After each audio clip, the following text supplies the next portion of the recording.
খাবারই দিচ্ছে, খাবারই চেহারা ধরেন ওইভাবে না হলে হইল না, হইল না হলে। আপনি আসেন, আপনি ক্যামেরা আসেন না।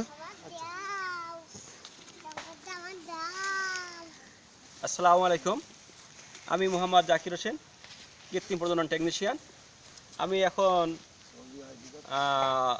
আপনাদের দেখাবো পারিবারিকভাবে কিভাবে ছাগল পালন করে স্বাবলম্বী হওয়া যায়। এমনই একটা ক্ষুদ্র খামারিদের সাথে আমাদের সাথে পরিচয় করে দেব। আমি এসেছি কালীগঞ্জ উপজেলা মতেরসপুর ইউনিয়নের পীরগজন প্রবাসপুর গ্রামে। আমরা পরিচয় করে দিচ্ছি খামারি মোহাম্মদ আবু সাইদ ভাইকে। আবু সাইদ ভাই কেমন আছেন? আসসালামু আলাইকুম। ওয়ালাইকুম আসসালাম, ভালো আছেন? ভালো আছেন। আচ্ছা, এই যে আপনার ছাগল দেখছি খাওয়াচ্ছেন, কি খাওয়াচ্ছেন এতে?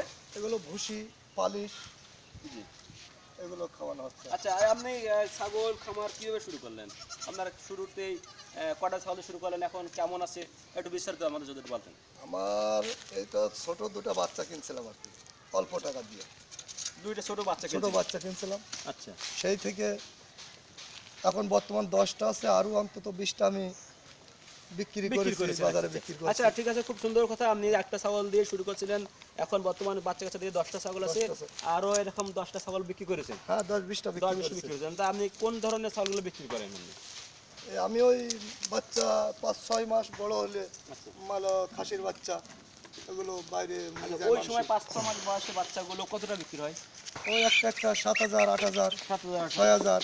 আচ্ছা, তা এই যে ছাগলগুলো দেখছি আমরা, এটা এই যে এখন শীতের সময়, আমরা শীতের সময় ওই ছেলে মেয়েদের বাদ দেওয়া জামা কাপড়গুলো ওদের গায়ে দিয়ে দেয়। আচ্ছা, ঠান্ডা কম লাগে। ঠান্ডা যাতে না লাগে। ছাগলগুলো আপনারা রাখেন কোথায়? এটা কেমন? ওর ঘরটা ওই সাইডে আছে, ঘরটা ভালোভাবে ঘিরে দিছি যাতে বাতাস না লাগে, ওপর দিয়ে পালন করে দিছি, মানে থাকার জন্য। প্রিয় দর্শক, আমরা এতগুলো ছাগল দেখলেন, একটু ছাগল দেখলেন, একটু পরে আমাদের কীভাবে ছাগলগুলো রাখা হয় সেগুলো আমরা আলোচনা করব। তবে আরেকটা জিনিস দেখাই, এই যে একটা ব্ল্যাক বেঙ্গল ছাগল দেখতেছি, এটা আদার ছাগল, এটার বয়স কত হতে পারে? 6 মাস। কিন্তু ছাগলটা আবার প্রেগনেন্ট। এই জন্যে আপনারা যারা নতুন খামারি হবেন তারা এই ধরনের নতুন ছাগল দিয়েই শুরু করবেন, এটা ছাগলগুলো অসুখ বিসুখ কম। তা আবু সাইদ ভাই, এই যে ফর্মগুলো দেখছি, এগুলো কিসের ফর্ম? এগুলো ট্রেনিং এর জন্য। আচ্ছা, এগুলো হলো ওই যে আপনার সরকারিভাবে খামার রেজিস্ট্রেশন করার জন্য। তা আপনার এই যে খামার রেজিস্ট্রেশন করলে যে সুযোগ সুবিধা সম্পর্কে আমি আপনাকে একটু অবহিত করি যে সরকার চাচ্ছে আমাদের যত খামারি আছে খামারিগুলো নিবন্ধিত হোক। নিবন্ধিত খামারি হলে কি হবে? ওইটা ঘুরাই নিয়ে দেখবে, তুমি এটা বলে পাচ্ছ না, পাকড়া না সিনটা আবার পরে নেব ওইটা। হ্যাঁ, আপনার ওই সিনটা মনে রাখেন।